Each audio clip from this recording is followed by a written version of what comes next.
संख्याओं का योगफल एवं गुणनफल दिया हुआ है।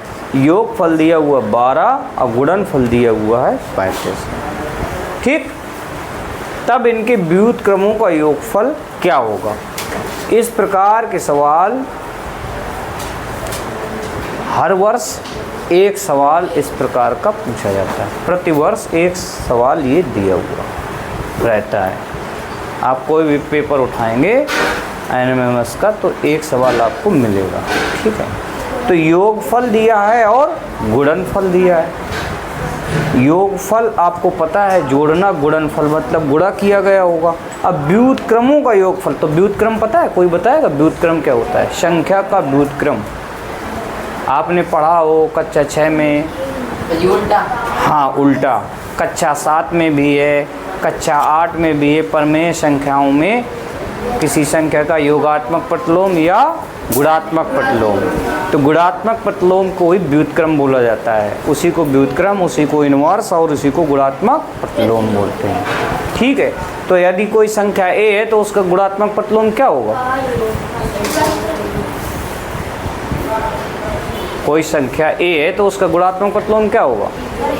1/a। माइनस ए नहीं होगा, वो योगात्मक हो जाएगा।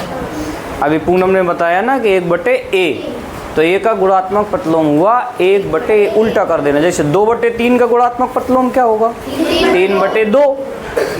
योगात्मक प्रतिलोम होगा तो माइनस लग जाएगा इसमें। ठीक है, तो उन दो संख्याओं का जो व्युत्क्रम आएगा उनका योग निकालना है। तो सबसे पहले संख्याएं मानी हमने, माना एक संख्या कुछ भी मान लीजिए, ए मान लीजिए, आप एक्स मान लीजिए, जो आपका मन हो मान लीजिए। दूसरी संख्या हमने क्या मानी? बी मान ली। क्या मान ली? बी। योगफल दिया हुआ है। योगफल क्या है? दोनों को जोड़ेंगे तो योगफल आएगा। गुणनफल क्या है? दोनों को गुणा करेंगे तो गुणनफल आएगा। ये दिया हुआ है। मान किसका निकालना है? इनके व्युत्क्रमों का। व्युत्क्रम का ए का व्युत्क्रम क्या हो जाएगा? ए का व्युत्क्रम। ए का व्युत्क्रम मतलब उल्टा, तो ए का व्युत्क्रम 1/a। बी का व्युत्क्रम क्या हो जाएगा? बी का व्युत्क्रम हो जाएगा 1/b। फिर क्या करना है? इनको जोड़ देना है, मतलब 1/a धन 1/b का मान निकालना है। तो कैसे करते हैं इसको? बताएगा कोई? कैसे सरल करते हैं जब इस तरीके प्रमेय संख्या ली होती है? हाँ, क्या करते हैं? सबसे पहले लासा लेते हैं, तो नीचे वाला लासा आ जाएगा a और b। फिर a का भाग लगाएंगे तो b बचेगा, b का 1 से गुणा करेंगे तो b यहाँ आ जाएगा। धन फिर b का भाग लगाएंगे तो a बचेगा, a का 1 से गुणा यहाँ आ जाएगा a धन b/ab, ये आ जाएगा। ठीक, ओके, किसी को दिक्कत? अब हमें मान पहले से दिया हुआ है, पता है। क्या पता है?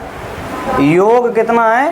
12। अब गुणा कितना है? सीधे हमने लिख दिया 12 इसकी जगह, ए धन बी की जगह कितना लिखना है? 12। अब गुणनफल क्या है? 35। ले यहाँ है, उत्तर हो गया 12/35 उत्तर आ गया। ठीक, अब आपको क्या करना है? आपको इतना ढेर सारा कुछ करना ही नहीं है। आपको तो सीधे पेपर में आएगा तो आपको योगफल 12 ऊपर रख देना है, गुणाफल वाला नीचे, उत्तर हो गया 1 सेकेंड में।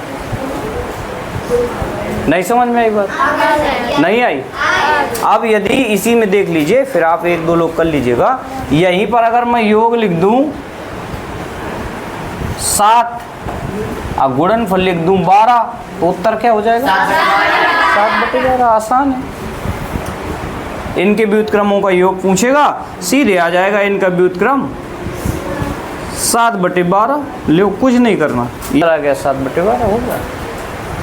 ये हमने समझाया है आपको किस प्रकार करते हैं, लेकिन दिया हुआ सीधे आपको योगफल ऊपर गुणनफल नीचे करना है, टिक लगाना, उत्तर कर देना है। कितनी देर लगी? 1-2 सेकेंड पढ़ा और टिक लगाया, ध्यान से गुणनफल वाला ऊपर ना कर देना, नहीं गलत हो जाएगा।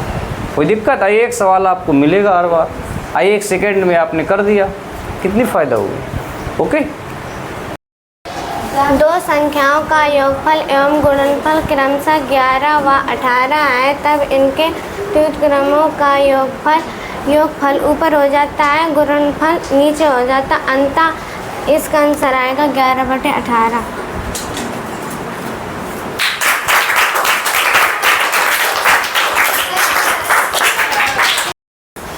दो संख्याओं का योगफल एवं गुणनफल क्रमशः 18 व 65 है, तब इनका व्युत्क्रमों का योगफल होगा।